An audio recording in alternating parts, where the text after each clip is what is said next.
Hey guys, Ryan here with Night and Day Marine with another Lowrance Training Academy video.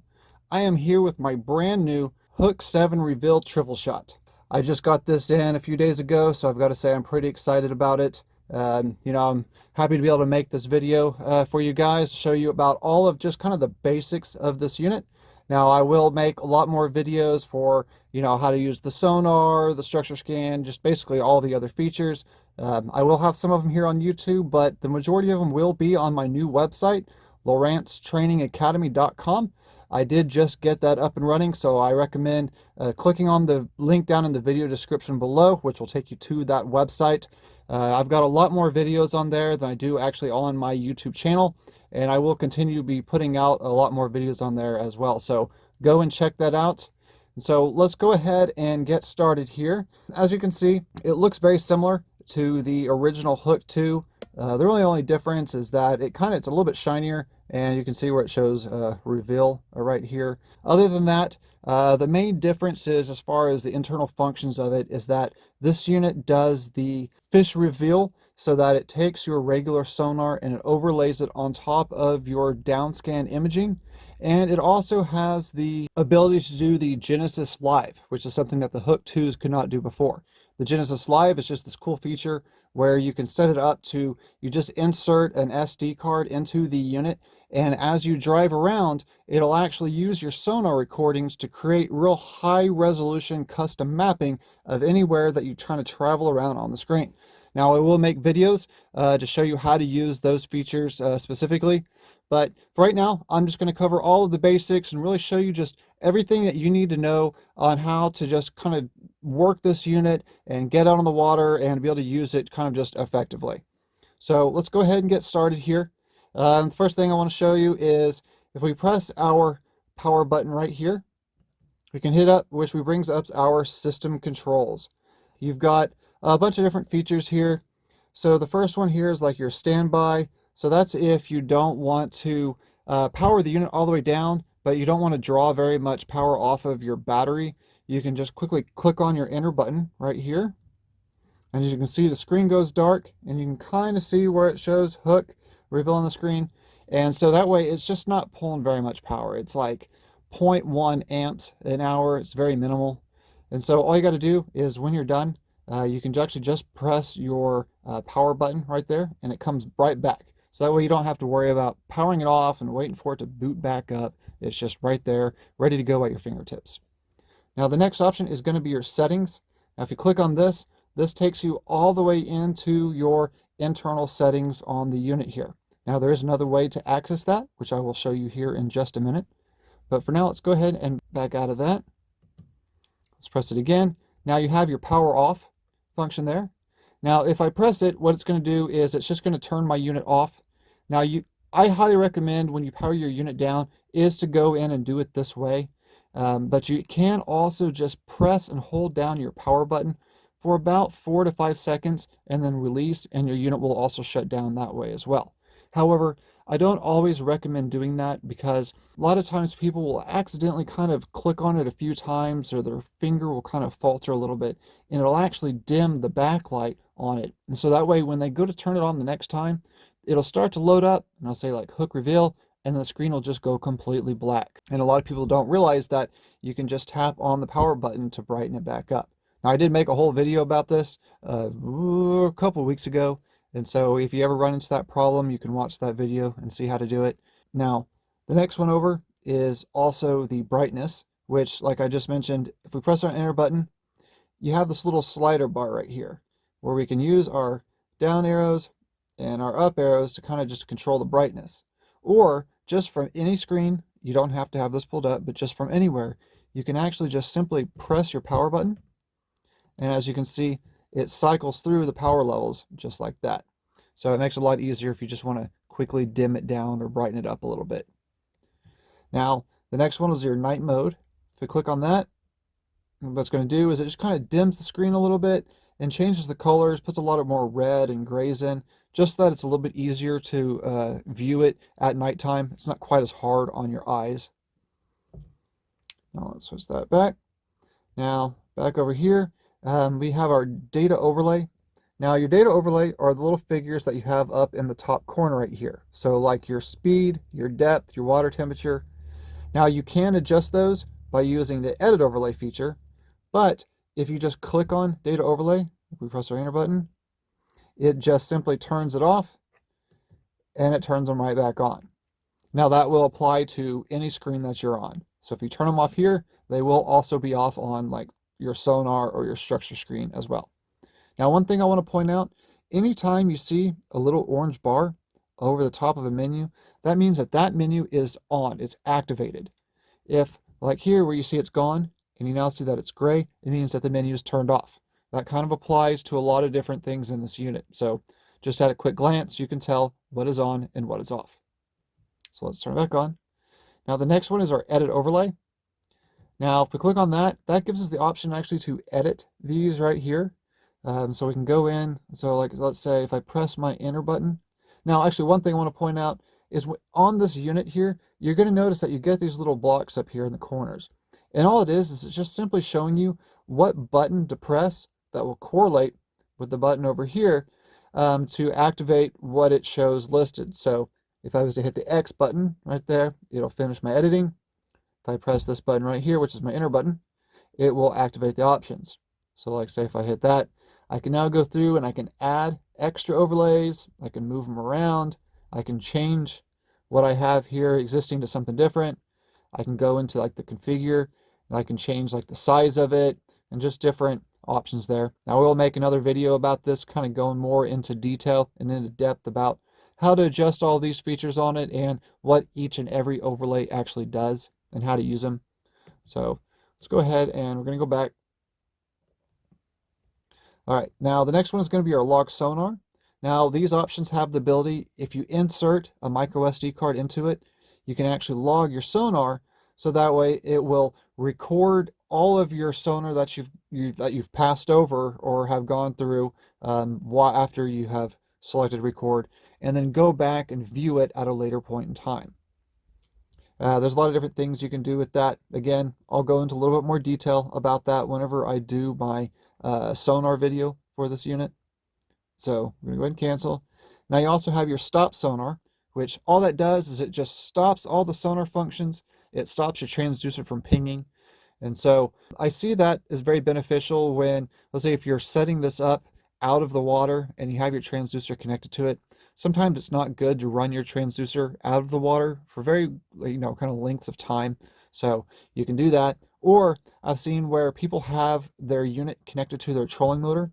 And sometimes when you lift that trolling motor up out of the water and you go and drive to another location and you drop it back down, sometimes the units will actually have a problem locking back into the bottom because, it was reading and then you pulled it out and it stopped reading. And then when you drop it back in, sometimes this algorithm that these units use will have a hard time locking back in. So before you pull it up out of the water, you can just hit your stop sonar. And then when you get to wherever you're going, put it back in the water and then reactivate it, and it'll just pick right back up where it was. Now the last option here is our registration.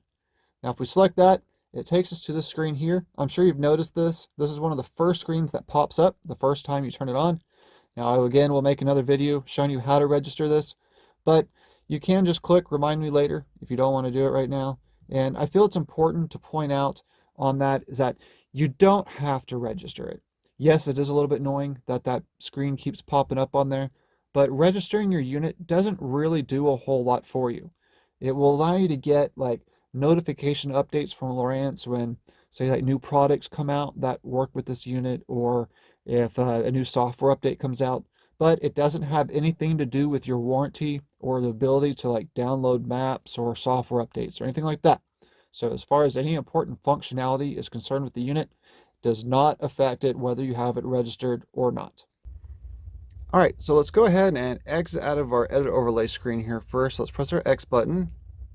All right, so now the next button is going to be this little button right here, which is actually your waypoints button. You may recognize the icon. Looks like a little pin drop like you see when you use maps like on an iPhone or an Android or whatever. It actually has two functions. So the first one is if you just lightly press it, just like press and release, what it'll do is it'll just exit you back out to your exact position of where you are. And if you press it again, it'll take you back to where your crosshairs or cursor are. Now, before I go a little bit further, I want to point out that let's say you're just on your position, you're out on the water. If you want to look around, you can use your arrow buttons right here. So like say if we press on them, you'll see that these crosshairs come up on the screen, and we can just kind of scroll around and just look at whatever we want. Once you get a little bit further into kind of the specifics of the unit, you'll see that you can actually zoom in on objects and see kind of more detailed information about them. There's actually a little info button that will come up and let you just view just specific information about it. Like sometimes it may be like a fish marker where you can see fishing information, like fishing tips and stuff, like certain maps will provide you with. Now, the other option that it does is what you do is if you press and hold it down, it'll set a waypoint at wherever either the crosshair is or your exact position, depending on whether your crosshairs are up or not. And then you can actually just press your enter button, save, and you'll now see that it pops a waypoint just real quickly right in that exact location. Now, if I was to exit out, you see the crosshairs are gone, and we do it again. We just press and hold it, pops back up, press enter, and now it saves a waypoint right behind my position right there. And so the next button we've got is going to be our X button. Now this is just kind of your standard exit. Now it kind of does the same thing as this button. If we just press it once, it takes us back to where our cursor is. We can hit it again and it locks us back into our position. Now it does the same thing as if, so let's say we press our enter button and we bring up our menu over here. You can just hit your X and it just exits you right back out. Like I said, it's just kind of your general basic exit button that you would use with virtually any type of electronics that has something like that. All right, well, now like I mentioned, when you press this enter button on whichever screen we're on, doesn't matter where you're at, whether you're sonar or structure, if we ever hit this, it's going to bring up your menu you have right here on the right hand side. Now you can go through, you can select different options with it. Like here you can select new waypoint, you can press enter, pops up, shows us how to set a new waypoint on our screen. Now I can point out a few things. Now again, I'm going to cover all of this in a lot more detail when I do the chart video for this unit, but for as far as you need to know, if you just need to set a waypoint, you're sitting on the screen, we hit enter again, and then if you actually just are good with all the settings that are there, you can actually just press it a third time and set a waypoint on your exact position. So that's basically just hit your enter button 3 times and it sets a waypoint. Now let's bring this back up again. Now a few things I want to point out is you can see here where it's just a full rectangle block. That means that is just a basic menu option where if you click on it, it actually just performs that specific function that you see. Now down here, you can see how it kind of comes to a point over here on the right hand edge. Anytime you see something like that, that means that there are going to be more menu options kind of hidden behind it.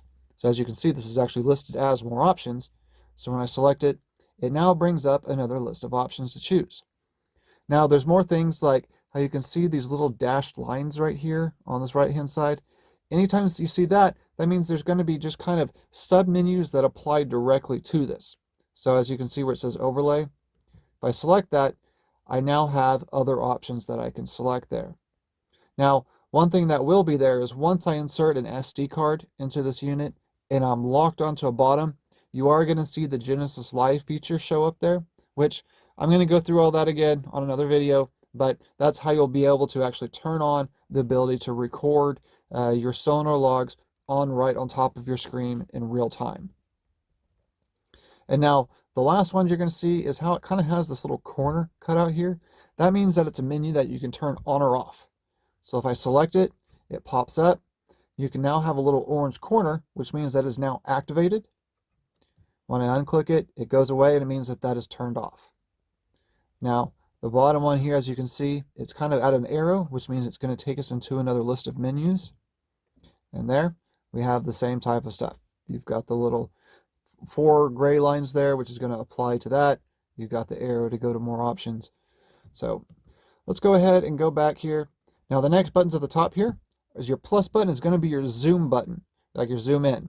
So if we press it, you can actually just press it once to, just do a single zoom, or you can press and hold it to zoom all the way in, or the minus button and hold it to zoom all the way out. Now, this button right here is going to be our pages button. This is going to take us into where we can switch between whatever screens we want, like you say your sonar and structure. Before we go into that, I want to point one thing out. When you're on your chart screen, you have this little bar right down here on the bottom and then a little number. That is your zoom range. So as you can see, it says 0.1 mi. So that means our zoom range is 0.1 miles. But the significance of the little bar right there is kind of a measuring tool. So basically it means that anywhere of that distance of that little bar is exactly 0.1 miles.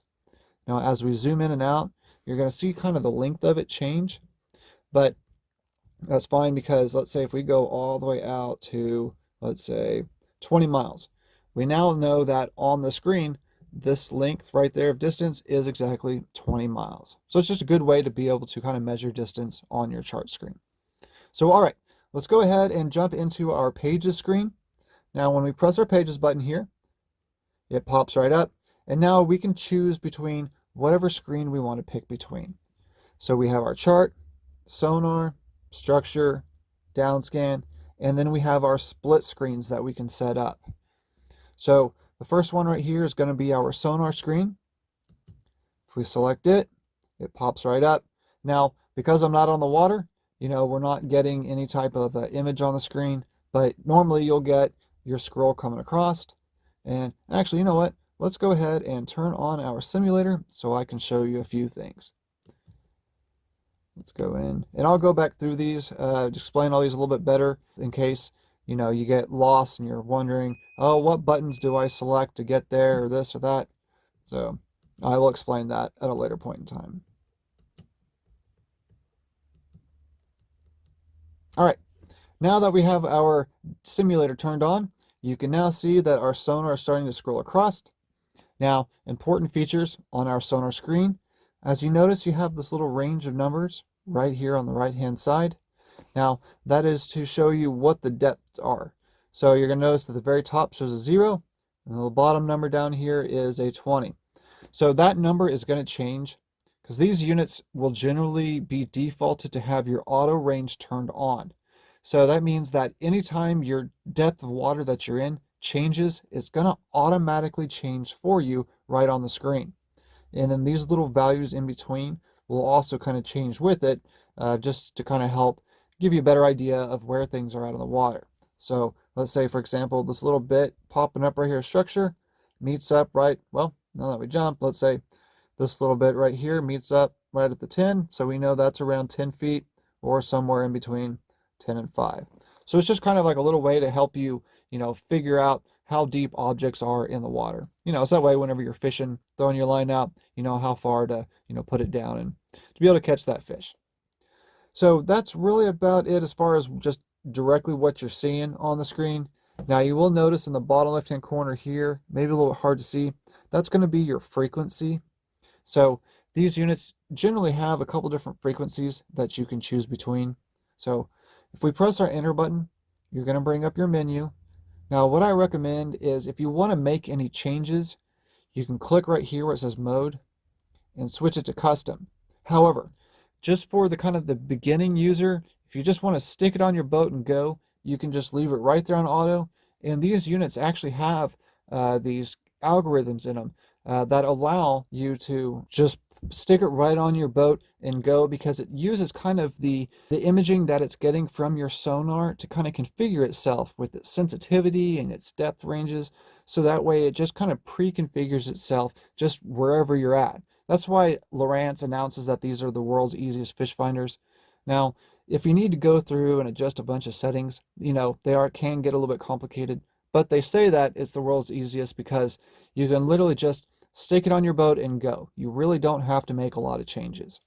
But if you do, like I said, we can click on custom right here, and now we get all of our different menu options right there. Now you get kind of the same things as I mentioned before. I have the little arrows, you have like little bars, but one extra thing that you'll see here is that you get this bar, which means that whenever I select on it, it's actually going to give me the option of a slider bar where I can slide up or down. So like if I go to my sensitivity, I click on it, you can see I now have this slider bar that I can go up and I can go down with it. But again, I'm just kind of touching base on a lot of these simple settings here. I will explain them all in great detail on my sonar video. So let's just go ahead, hit our X to go back, and you can go through, as you see, there's a lot of different options on here. We can go in, you can change the color. So that was if we selected more options. You can go down here and select palette and select that. And now we can come through and change to different colors on the screen. One thing I recommend, I really enjoy number 13. And the reason being is that it gives me the nice white backgrounds where I can see the fish very clearly, but it turns the bottom right here, a nice shade of brown. So that way it helps me distinguish between the fish that are sitting on the bottom and the bottom itself. Because whenever you're sitting on number 1 here, as you notice, the bottom and the fish on the bottom, they're all kind of blend together. So that is why I like going down here and choosing number 13. If you like the blue background, you can also do number 14, but me personally, I like 13. Now, like I mentioned before, there is your frequency setting, like I showed you down here. You can select it and you can go through your different frequencies. Now, once you have your transducer connected to it, it's going to automatically recognize what frequencies that transducer has with it. So if you're using the triple shot transducer that came, you're going to only see your high and medium chirp and your 83 and your 200. Now, I generally recommend running the high chirp. In most cases, if you're freshwater fishing, the high chirp is going to be the best option for you. So let's go ahead and go back here. Now, let's go ahead and move on. Now, if we press our pages button, you now have options like, say, for your side scan. Let's go to it. All right, so now we have our side imaging. Now, as you can see here, instead of it scrolling from right to left, it's going from top to bottom. And you can see how it gives you this nice, real clear images of the structure on the side. So I want to kind of explain what this is you're looking at here. The center line right down the middle is you. That's kind of just the turbulence that you're creating as you're moving down the water. It's kind of picking up those air bubbles. And now this area to the right and the left is your water column. So that's the area between the bottom of your boat, or where your transducer is, and the bottom of the water. Now, you have to kind of think of this as it coming down at kind of a triangle. It's kind of cone shaped. So there is a little kind of center area right inside here that you're not going to see, but that's the area that shows up on your down scan. So you don't feel like you're missing out on it. You can view that on your down scan picture. But then you also have your structure out here to the sides. And right along the bottom, you can see your ranges. So we can see that right here is exactly 20 feet out to each side. And then say this bit of structure is around here between 40 and 60 and 100. Now, as you change depths, the unit should automatically change with you. But if it doesn't, you can press your plus and minus buttons to kind of zoom in and out on it. Now, as you can see, you get this kind of black area right here. You want to zoom it to where that black just goes away right at the very edge. So that way you're getting just kind of the maximum range possible.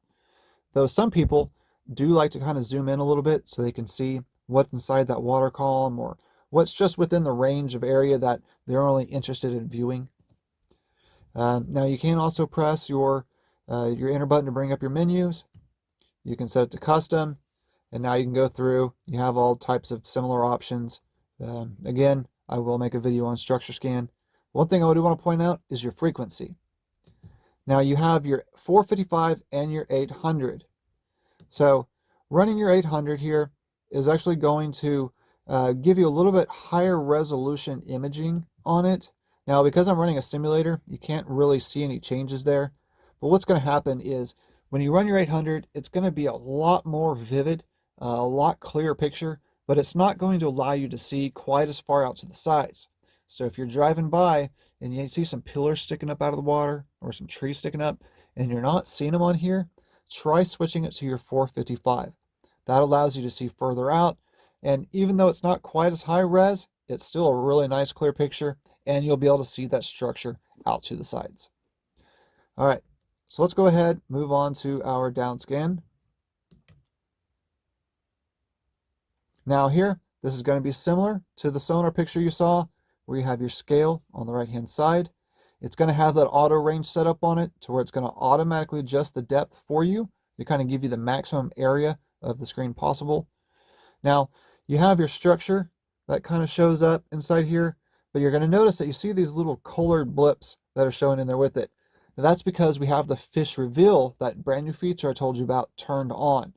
Now, what it's doing is it's taking our regular sonar image, just the kind of center area there, and it's overlaying it right on top of our downscan picture. It's kind of nice, allows us to see our structure scan and our sonar fish all at the same time on one screen with really not cluttering it up too much. Now you can bring up your menu options here, but I want to point out you have the same things with your frequency. The 455 isn't quite as high resolution, but sometimes it does allow you to see through murky, dirty water a little bit better.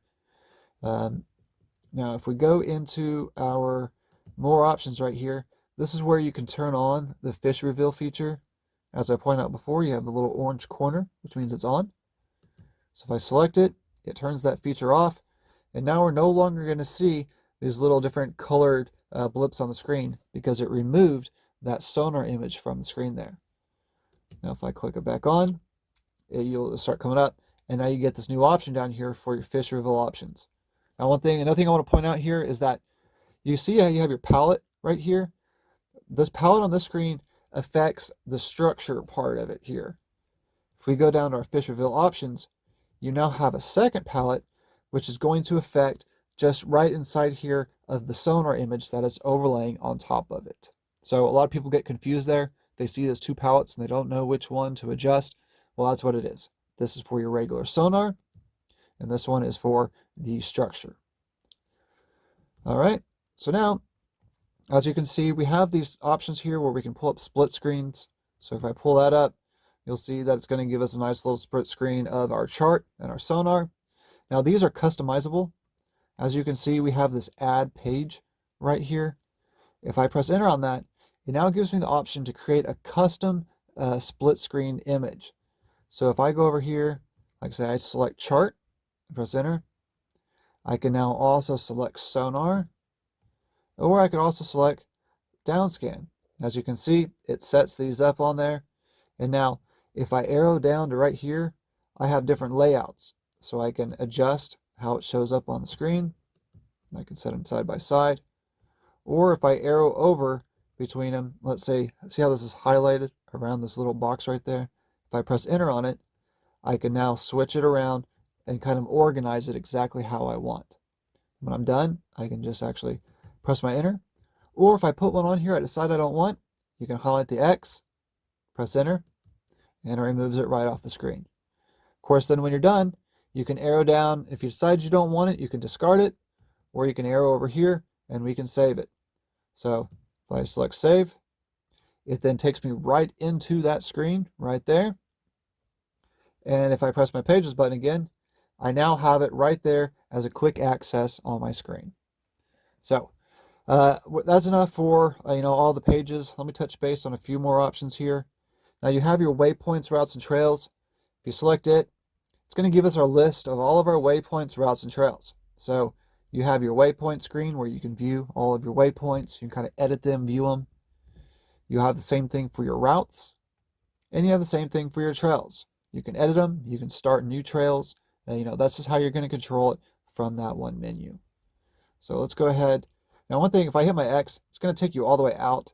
So I find that it's a little bit easier that if I'm in one of these screens, but I don't want to go back, you can actually just press your pages button. So for example, if I go in here, and if I just want to go back to the previous screen, I can hit my page button, and it takes me right back, instead of exiting me all the way out. Now you also have, like, say, your trip or info screen. It's where we can go in and we can view information like tides if you're within 50 miles of tide stations. You can view your trips, so you can set up like trip calculators and things like that. You can get your distance, average speed, maximum speed, things like that. And then you also have your sun and moon calculator, which this is going to give us basically, what our sunrise and sunset, moonrise and moonset. And you can actually go up here. So if we highlight right here on the date, we can choose what date we want to view it on. So if we want to know what the sunrise or sunset is going to be, 5 days from now, you can click on it, choose a different date, and it'll show you what it's going to be right there. So pretty simple. Now this last one here is our storage. If we select it, This is where if you insert another micro SD card in here, you can actually import files into it. So let's say you have a bunch of waypoints, routes, and trails saved to a card. You can put that card in, go to the screen here, and then what's going to happen is right above My Files, it's going to say Memory Card. And you can select it, and then you can import those files in. Or if you want to go the opposite route, if you have a bunch of waypoints and such saved to your unit, you can actually go up here, click on waypoints, and then you can actually export them to that card. Now, I'll go a little more depth with that on another video. Same thing goes for your settings. If you want to back up all of your settings because you just want to save them, so that way you don't lose them later on, or if you need to do a reset on the unit for some reason, you can back up your settings the same way you do the waypoints, and then you can import them back in later after you've done that reset. All right, so last option on here is going to be our settings. Click on it. This is just kind of the internal settings that you're going to have on here. One important one I want to point out here under system is the key beeps. I find it really annoying every time I'm hitting buttons on here beeping at me, so I like turning mine off personally. Now you also have things like you need to set your time. If you go down here, you can view your satellites, or you can go all the way down to your about screen. Your about screen is important because when we select it, what it's going to do is it's going to show us all of the internal info on here, which may look like just a bunch of jumble that you may never need to know. However, one important thing up here is your version. That's going to be your software version and application number. Lowrance comes out with new updates all the time, usually every couple months, and so it's good to know what version you have, so that way when you check back later, you know if there's a new update available for it or not. So let's go ahead and go back. And of course, like I mentioned, you use your arrow buttons to kind of go back and forth, up and down here. Now you have things like navigation. We can adjust different features on our chart. We can set options on our sonar. There's different types of alarms that you can set on it. These are our units of measurement. And then finally is our simulator. Now you saw me before, I went and turned my simulator on. So this allows me to just kind of set things up while I'm out of the water. But very important is make sure that before you go back out on the water is that you go and turn this back off. Now you will see this option here, turn on retail mode. I can tell you very definitively that you will never need to use that feature. So do not turn retail mode on. It is a real pain to get it back off. So just avoid that at all costs. And all right, so that's really about it. I kind of touched base on all of the main features of the unit. I hope you like this video. I have a lot more videos coming, like I said, on YouTube as well as on my website. So I highly recommend click on the link down in the video description and check out that website. Also, like I said, if you like my videos here, go ahead and subscribe to my channel. Click the little bell so that you can get notifications when I have new videos out for your favorite Lowrance Fishfinder. And so, like I said, that's about it. Thank you all so much for watching, and I will see you all next time. And as always, stay safe out there, guys.